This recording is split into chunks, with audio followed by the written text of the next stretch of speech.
Assalamualaikum warahmatullahi wabarakatuh. Senang sekali peserta mata kuliah Kebijakan Manajemen Pendidikan kita bertemu lagi pada perkuliahan hari ini. Semoga teman-teman sehat selalu dan kita bisa menyelesaikan perkuliahan kita hari ini. Kita akan membahas tentang arah dan strategi pembangunan pendidikan nasional. Kaitan dengan arah dan strategi pembangunan pendidikan nasional. Mari kita lihat bersama, ketika berbicara arah, strategi, pembangunan pendidikan nasional, ini tidak terlepas dari yang namanya kebijakan. Kebijakan itu adalah dalam pengertian operatifnya, suatu penggarisan ketentuan-ketentuan yang bersifat sebagai pedoman, pegangan, atau bimbingan untuk mencapai kesepahaman dalam maksud, cara, dan atau sarana bagi setiap usaha dan kegiatan sekelompok manusia yang berorganisasi sehingga terjadi dinamisasi gerak tindak yang terpadu, sehaluan, dan seirama. Ini sudah dibol ya. Kebijakan itu sebagai pedoman, kemudian dilakukan oleh sekelompok manusia yang berorganisasi, yang dilakukan secara terpadu, sehaluan, dan seirama. Kebijakan adalah alat atau toolsnya pemerintah untuk mengatur warga negara. Dari kebijakan inilah yang kemudian pemerintah dapat mengintervensi warga negara atau mengintervensi masyarakat. Nah, untuk pendidikan sendiri kita kenal dengan sebutan kebijakan pendidikan. Jadi kebijakan ini secara umum dapat menyentuh semua bidang kehidupan, sektor kehidupan yang dikhususkan. Misalkan kalau dia di pendidikan berarti kebijakan pendidikan, kalau dia kesehatan berarti kebijakan kesehatan. Nah, untuk menyelenggarakan pelaksanaan pendidikan, pemerintah mengeluarkan kebijakan. Kebijakan ini mau tidak mau, suka tidak suka, masyarakat harus memenuhi atau harus patuh pada kebijakan yang dikeluarkan pemerintah. Salah satu alat pemerintah mengatur atau mengintervensi masyarakat ya lewat kebijakan. Sekarang mari kita lihat kaitan kebijakan pendidikan di Indonesia. Bagaimana sih regulasi atau kebijakan pendidikan di Indonesia? Nah, ini ya teman-teman, wujud dari kebijakan itu tertuang dalam regulasi atau dalam aturan perundang-undangan atau dikenal sebagai legalnya. Formalitasnya apa sih? Dasar hukumnya apa? Nah, pendidikan di Indonesia berdasar pada yang pertama itu adalah Undang-Undang Dasar 1945. Mungkin teman-teman tadi agak saya harus memperlihatkan dulu benang merahnya antara kebijakan dan aturan hukum atau regulasi. Nah, undang-undang dasar peraturan pemerintah ini adalah wujud atau manifestasi dari kebijakan. Ketika ada kebijakan nanti setelah wujudnya tampak dari kebijakan itu tertuang dalam legalitas seperti ini, dari undang-undang peraturan pemerintah sampai peraturan daerah. Jadi kebijakan itu dibagi menjadi 3 level ya, yakni kebijakan makro, middle, dan mikro. Makro itu besar, makro itu kayak undang-undang dasar, undang-undang. Kemudian level mikro itu peraturan pemerintah, peraturan presiden. Kemudian middle, kemudian peraturan mikro itu kayak peraturan daerah, kemudian peraturan menteri itu juga middle ya, peraturan bupati dan seterusnya. Jadi semakin teknis atau semakin ke bawah tata peraturan perundang-undangan di Indonesia, maka akan berbicara teknis. maka akan bicara petunjuk teknis. Jadi semakin ke bawah itu semakin berbicara teknis, sedangkan semakin ke atas itu semakin luas. Jadi kayak Undang-Undang Dasar 1945 itu luas, undang-undang dan seterusnya. Nah, mari kita lihat satu persatu untuk kajian pendidikan di Indonesia seperti apa. Kita lihat dari Undang-Undang Dasar 1945. Kaitan dengan pendidikan itu ada di pembukaan Undang-Undang Dasar 1945. Pada pembukaan di situ jika teman-teman kita upacara bendera, kita sering mendengar pembacaan pembukaan Undang-Undang Dasar 1945, di mana tujuan dari negara ini adalah melindungi segenap bangsa Indonesia dan seluruh tumpah darah Indonesia, dan untuk memajukan kesejahteraan umum. Ini nih yang di garis merah, di warna merah, mencerdaskan kehidupan bangsa dan ikut melaksanakan ketertiban dunia. Mencerdaskan kehidupan bangsa ini adalah tanggung jawab dari pendidikan. Kemudian dijelaskan lebih detail pada pasal 31 Undang-Undang Dasar 1945. Ini sudah di bagian batang tubuh Undang-Undang Dasar 1945. Ini terdiri dari 5 pasal, bahwa setiap warga negara berhak mendapat pendidikan. Kemudian pemerintah atau warga negara wajib mengikuti pendidikan dasar dan pemerintah membiayai. Jadi pertanggungan pemerintah yang wajib dibiayainya adalah pendidikan dasar. Kemudian mengusahakan penyelenggaraan yang berdasarkan pada keimanan, ketakwaan, akhlak mulia. Kemudian ada pasal 4, anggaran pendidikan sekurang-kurangnya 20% dari anggaran pendapatan dan belanja negara. Jadi anggaran pendidikan itu sekurang-kurangnya 20% dari APBN. Begitu pula pada APBN, sekurang-kurangnya penggunaannya adalah 20%. Nah, di sini sudah nampak ya, kita sudah ada aturan pendanaan. Seperti yang saya sampaikan tadi, bahwa kebijakan itu adalah pedoman, panduan, kemudian aturan yang isinya isinya pada bidang tertentu. Misalkan ini pendidikan, ya pendanaannya ya 20%. Kemudian pemerintah wajib membiayainya. Nah, pemerintah juga memajukan ilmu pengetahuan dan teknologi, menjunjung tinggi nilai agama. Ini kaitan dengan kita atau dalam dunia pendidikan memang prioritas pembangunannya adalah kemajuan pengetahuan dan teknologi. Tertuang pada amanat pasal 31 Undang-Undang Dasar 1945. Ketika kita lihat jenjang atau struktur regulasi pendidikan di Indonesia setelah Undang-Undang Dasar 1945, kita lihat pada undang-undang. Nah, di undang-undang terkait dengan pendidikan ada di Undang-Undang Nomor 20 Tahun 2003. Ini bercerita tentang sistem pendidikan nasional.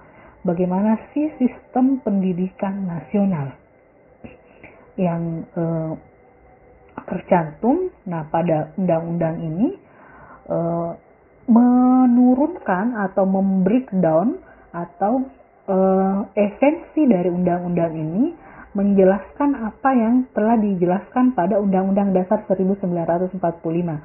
Ini sudah mulai masuk pada penyelenggaraan.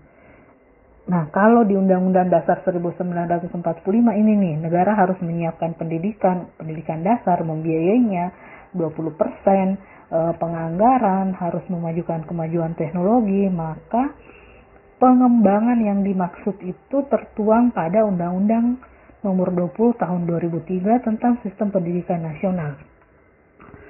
Salah satu eksepsi dari undang-undang ini yakni pemerintah dan pemerintah daerah. Kalau merujuk dari kata pemerintah itu artinya pemerintah pusat ya. Dan pemerintah daerah berhak mengarahkan, membimbing dan membantu penyelenggaraan pendidikan berdasarkan peraturan perundang-undangan. Kemudian ada pasal 11 ayat 1, ini bercerita tentang bagaimana pemerintah dan pemerintah daerah memberikan pelayanan pendidikan yang bermutu bagi warga negara tanpa diskriminasi. Jadi yang seluruh warga negara Indonesia berhak mendapatkan pendidikan tanpa diskriminasi. Nah, pada undang-undang ini ada pasal 4, ini terkait dengan prinsip penyelenggaraan pendidikan. Prinsip yang dimaksud adalah negara ini menyelenggarakan pendidikan dengan berpegang teguh pada prinsip yang demokratis, berkeadilan, tidak diskriminatif, mengutamakan nilai keagamaan, nilai kultural, nilai kemajemukan. Ini ada dalam pendidikan kita. Diselenggarakan dalam satu kesatuan yang sistematik, kemudian berlangsung sepanjang hayat, diselenggarakan dalam keteladanan, dan seterusnya. Sehingga prinsip penyelenggaraan pendidikan berdasarkan dari Sabang sampai Merauke selama di wilayah NKRI berpegang teguh pada sistem pendidikan nasional Undang-Undang Nomor 20 Tahun 2003.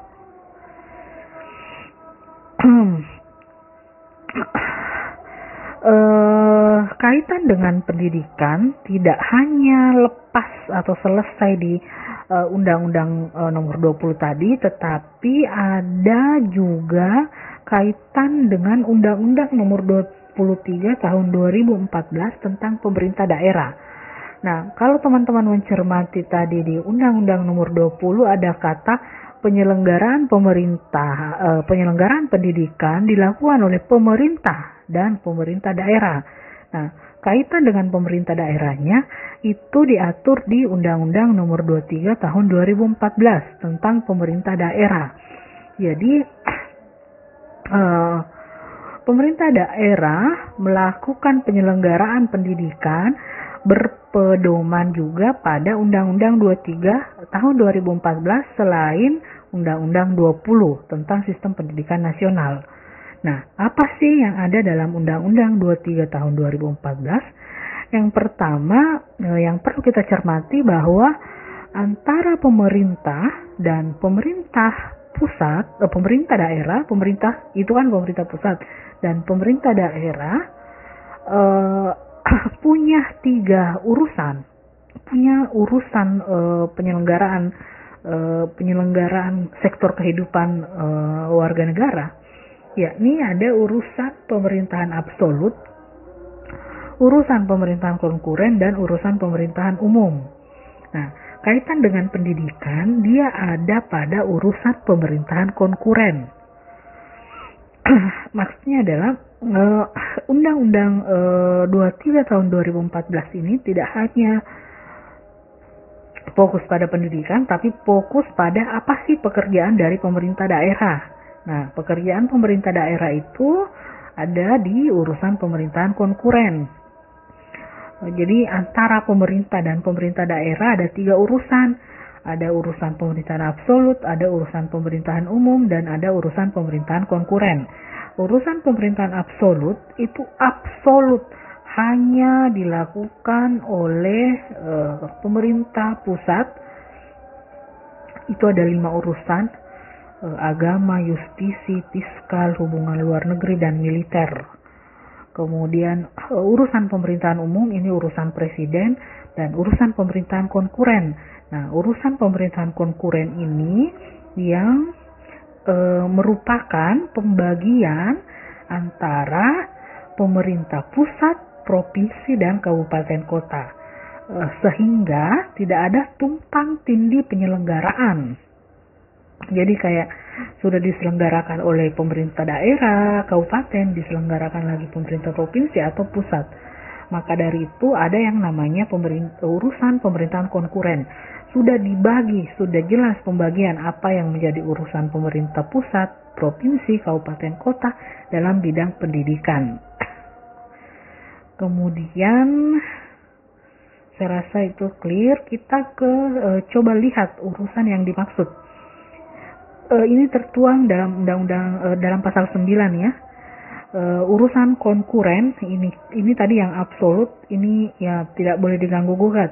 Kemudian urusan pemerintahan umum juga tidak diganggu gugat. Yang diganggu atau yang menjadi kewenangan daerah adalah konkuren. Konkuren ini ada pelayanan dasar dan pelayanan non dasar dan pilihan. Nah, untuk pendidikan sendiri dia masuk pada urusan wajib dasar.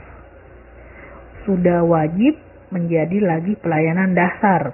Nah, apa saja yang ada di pelayanan dasar? Ini kita bisa lihat ya, ada pendidikan, kesehatan, pekerjaan umum, dan seterusnya. Sehingga fokus kita ada di nomor 1. Pelayanan pendidikan wajib dilaksanakan oleh pemerintah pusat, kabupaten, kota, dan provinsi sesuai dengan kewenangannya masing-masing. Nanti kita lihat jenis kewenangan masing-masing. Nah, tetapi dalam pelaksanaan penyelenggaraan ini, terutama bidang pendidikan, harus mengacu kepada namanya standar pelayanan minimal. Jadi kayak standar pelayanan minimal. Minimal di sekolah itu harus ada apa?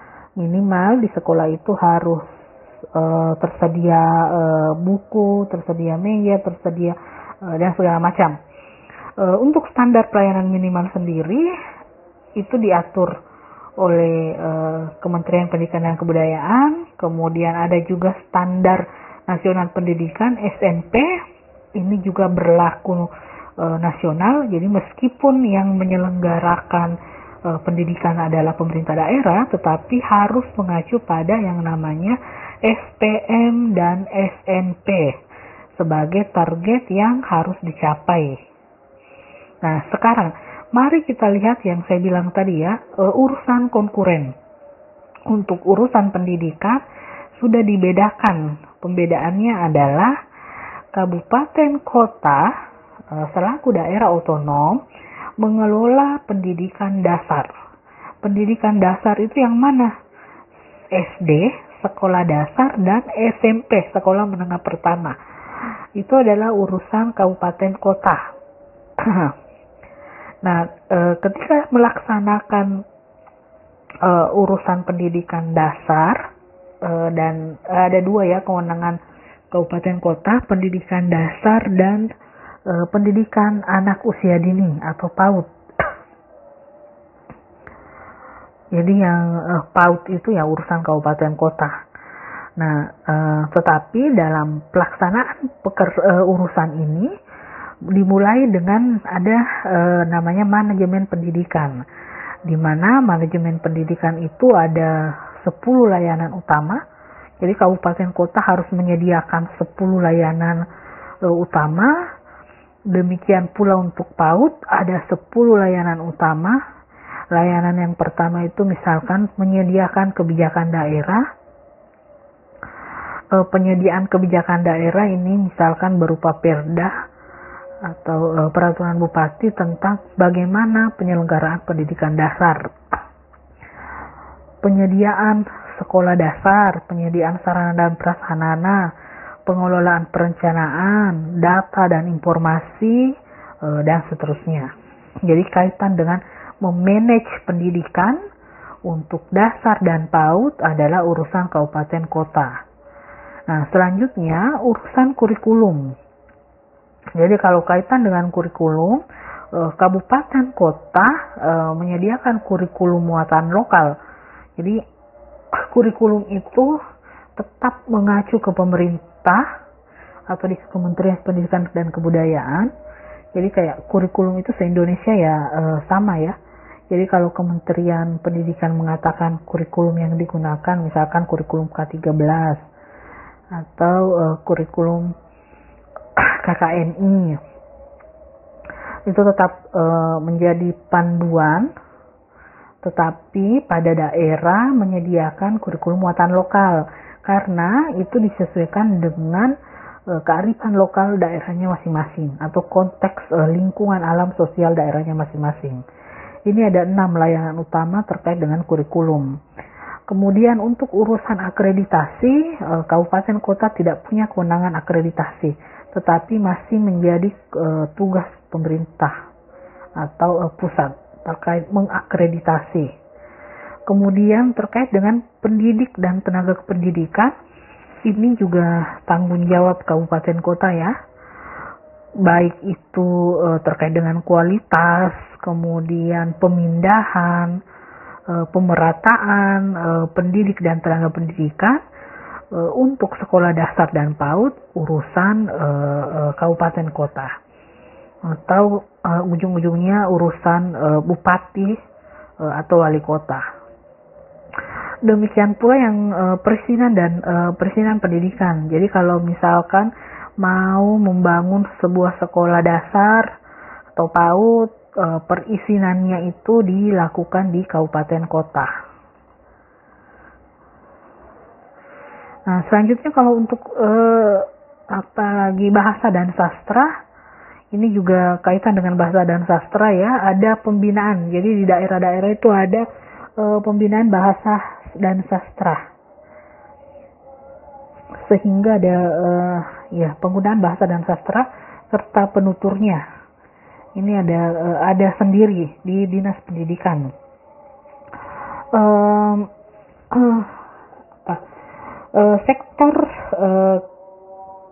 Sektor kehidupan, terutama dalam bidang pendidikan, itu pemerintah, dalam hal ini presiden, dibantu oleh Kementerian Pendidikan. Kemudian kalau di kabupaten kota, gubernur dibantu oleh perangkat daerah atau organisasi perangkat daerah, dinas pendidikan provinsi. Di kabupaten kota, dinas pendidikan kabupaten kota. Kemudian untuk provinsi sama tadi ya, mulai dari manajemen pendidikan, kurikulum, kemudian perizinan. Hanya pembedaannya adalah untuk provinsi, penyelenggaraan pendidikan yang dilakukan itu adalah pendidikan menengah. Yang mana situ pendidikan menengah, SMA dan SMK. Itu urusan provinsi. Baik itu penyediaan sekolahnya, sarana prasarananya, perencanaannya, kemudian penilaian prestasi kerjanya, pengendalian organisasi profesinya, itu adalah tugas dari provinsi. Selain pendidikan menengah, provinsi juga bertanggung jawab pada pendidikan khusus. Jadi kayak pendidikan khusus ini paket A, paket B, paket C, informal dan non formal adalah tugas provinsi. Selanjutnya kalau kait akreditasi juga tidak ada kewenangan. Kewenangan ini adalah kewenangan pemerintah pusat terkait dengan pendidik dan tenaga kependidikan. Ya, gubernur atau provinsi berhak mengatur pemerataan, penataan pendidik. Demikian pula perekrutan pendidik guru SMA menjadi kewenangan gubernur. Perizinan juga demikian. Kalau ingin membuat sebuah sekolah yang dikelola oleh masyarakat, perizinannya lewat gubernur. Untuk sekolah SMA atau SMK atau paket A atau paket B, seperti itu. Begitu pula dengan bahasa dan sastra, itu juga ada penanganannya, tapi lingkupnya ini lebih besar, provinsi. Kalau bahasa dan sastra tadi kabupaten, ya lingkupnya kabupaten. Selanjutnya, setelah itu kita masih di Undang-Undang 23 tahun 2014 ya, urusan pendidikan yang tadi ya. Jadi ada layanan dasar, menengah, PAUD, non formal. Dalam penyelenggaraannya ini harus mengacu pada SPM dan NSPK. SPM itu standar pelayanan minimal. Selanjutnya kita ke SPM. Salah satu isi dari SPM, kalau dia tingkat provinsi, isinya misalkan ya ini, anak atau orang dengan usia 16 tahun sampai 18 tahun, jenis pelayanannya adalah pendidikan menengah. Dia kalau mendapat pendidikan menengah itu adalah anak dengan usia 16 tahun. Kemudian terkait dengan mutu, ini contoh apa yang ada di SPM pendidikan. Jadi kayak sekolah menengah itu harus punya standarnya, standar minimal. Kalau melewati minimal ya sudah bagus ya, tapi minimalnya ada standar jumlah dan kualitas barang, standar dan jumlah kualitas pendidik dan tenaga pendidikan, serta petunjuk teknisnya. Ini juga semuanya diatur. Nah, selanjutnya kita ke prioritas nasional pendidikan.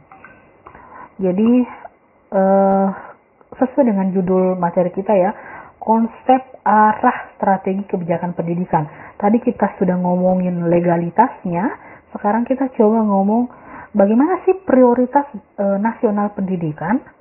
Jadi seperti ini. Ukuran kemajuan pendidikan biasa dilihat dari nilai tes PISA. Indonesia berada pada ranking ke-65. PISA ini dilakukan 3 tahun sekali. Ini adalah program International Student Assessment atau disingkat PISA. Apa yang ada di sini ada literasi sains, literasi membaca dan literasi matematika terutama.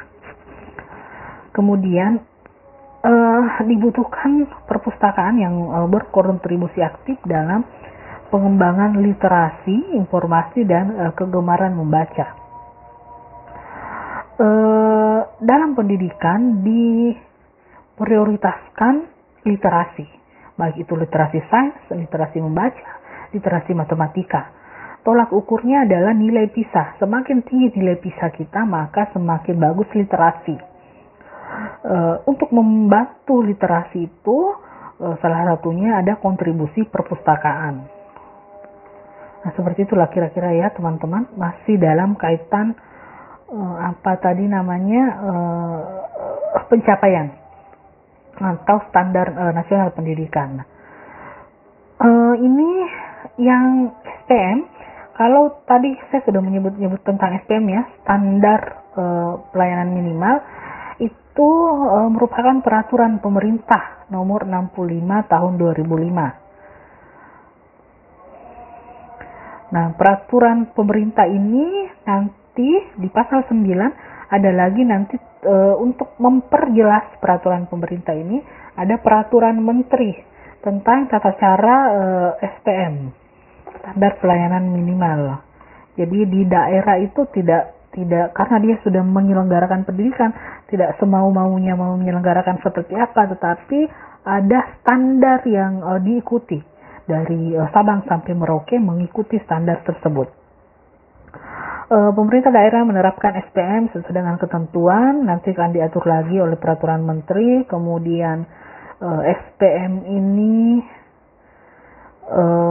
dimasukkan dalam RPJMD, rencana pembangunan jangka menengah daerah, dan Renstra SKPD.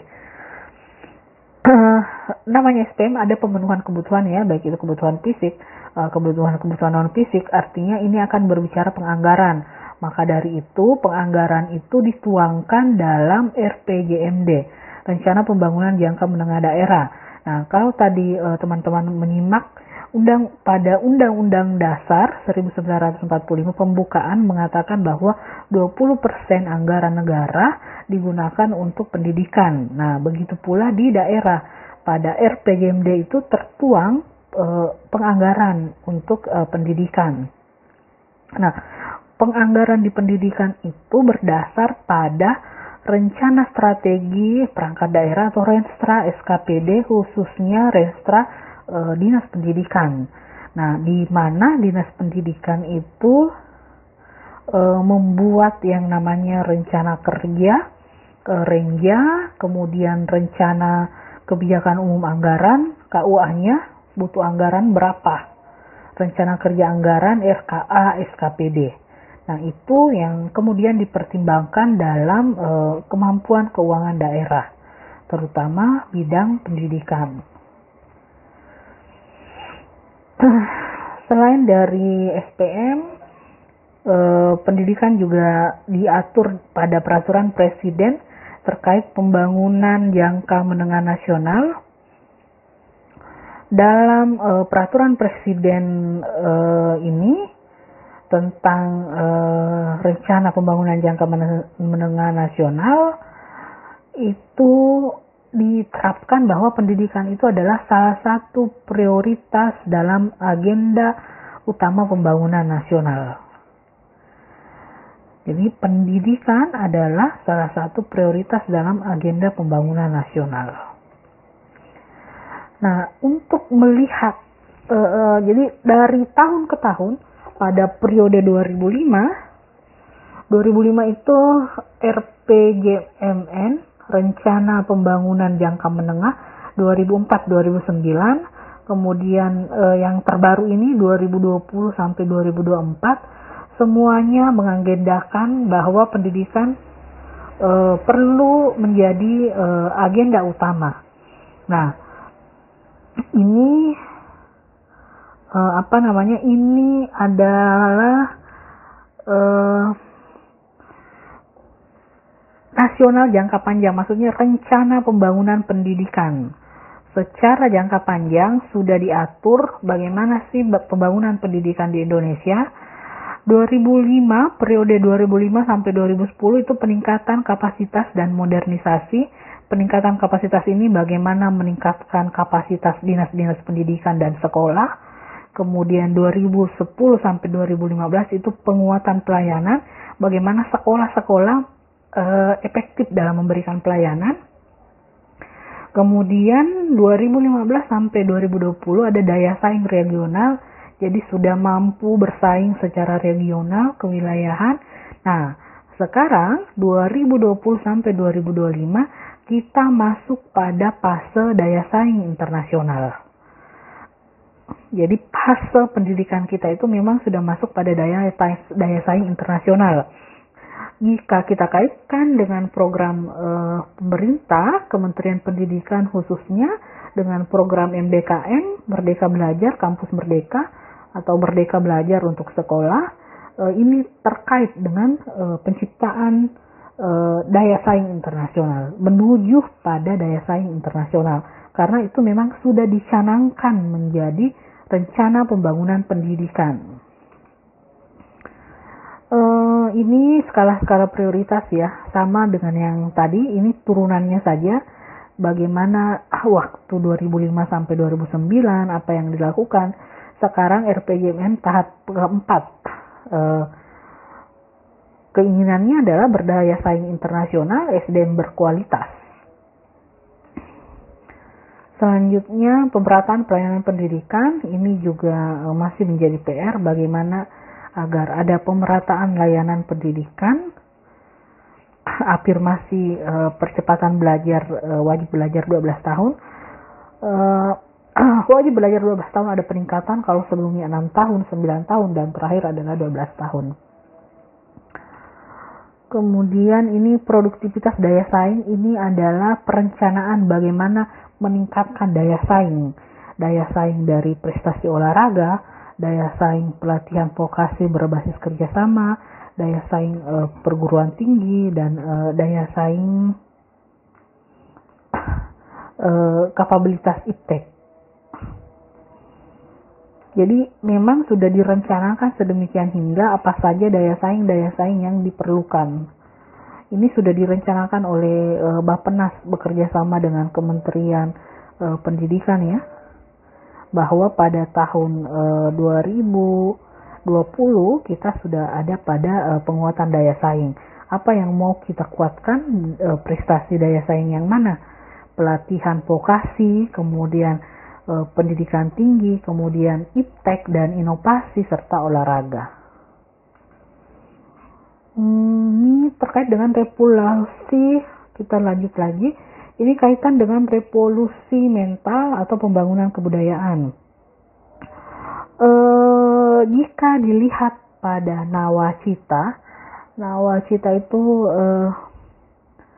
turunan dari visi dan misi presiden yang wujudnya adalah nawacita. Salah satunya adalah revolusi mental.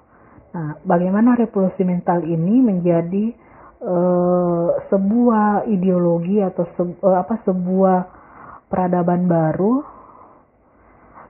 untuk generasi muda. Jadi bagaimana generasi muda mentalnya berevolusi, terutama pada berkarakter. Jadi ini ada formulanya yang disusun oleh Bappenas dan tentunya Kementerian Pendidikan dan Kebudayaan serta Bappenas. Kita lanjut pada peraturan menteri. Jadi tadi peraturan presiden, kemudian ada peraturan menteri. Peraturan presiden kan tentang SPM, nanti lebih jelasnya diatur oleh menteri. Nah, menteri kemudian mengatur tentang SPM, itu ada Permendagri, kemudian ada Permendikbud nomor 23 tahun 2014 tentang SPM. Nah, kalau ini saya turunkan adalah visi Kementerian Pendidikan dan Kebudayaan yang mempunyai visi membentuk sumber daya manusia Indonesia yang berkarakter sebagai sumber daya pembangunan yang produktif. Kemudian ada misinya, ada berapa misi ini? Ada 6 misi, kemudian ada 7 tujuan. Ini adalah rohnya Kementerian Pendidikan dan Kebudayaan dalam bekerja. Mereka akan menurunkan dari visi dan misi serta tujuan yang kemudian turun menjadi program kerja dan kegiatan kerja. Selanjutnya adalah terkait dengan pendidikan tinggi ya. Kalau pendidikan tinggi MBKM ya, Merdeka Belajar, Kampus Merdeka. Itu ada salah satu kegiatannya itu prodi, bisa membuat prodi baru dengan syarat tertentu, kemudian reakreditasinya otomatis, kemudian ada kebebasan untuk BLU dan Satker menjadi PTNBH, serta kegiatan-kegiatan mahasiswa di luar kampus. Jadi ada 8 kegiatan mahasiswa di luar kampus seperti magang, proyek di desa, mengajar di sekolah, pertukaran pelajar, riset, kegiatan wirausaha, proyek kemanusiaan, dan lain-lainnya. Dan apa nih yang satu perekonsiliasian, ada 8. Nah ini mahasiswa diberikan kewenangan untuk keluar di luar kampus, belajar di luar kampus. Atau kalau istilahnya Mas Menteri, sudah saatnya tidak berenang di kolam renang tetapi berenang di lautan. Nah, seperti itu teman-teman yang bisa saya sampaikan hari ini, konsep arah strategi kebijakan pendidikan kita. Nah, sekarang mengarahnya ke MBKM dengan apa yang ingin dipenuhi adalah sesuai dengan rencana pembangunan pendidikan jangka panjang, daya saing internasional dengan berbagai langkah-langkah yang dilakukan. Kembali lagi teman-teman, ini adalah stimulus hari ini yang kita bahas hari ini adalah stimulus untuk teman-teman lebih mengeksplor lebih dalam lagi. Silahkan dieksplor lebih dalam, baik itu dari sumbernya internet, buku, jurnal, berita-berita di koran, berita di televisi terkait dengan bagaimana keadaan pendidikan kita di Indonesia. Analisa-analisa yang membangun tentunya akan menjadi sebuah pemikiran-pemikiran yang dapat kita sumbangsikan, baik itu sebagai analisa kita yang kemudian kita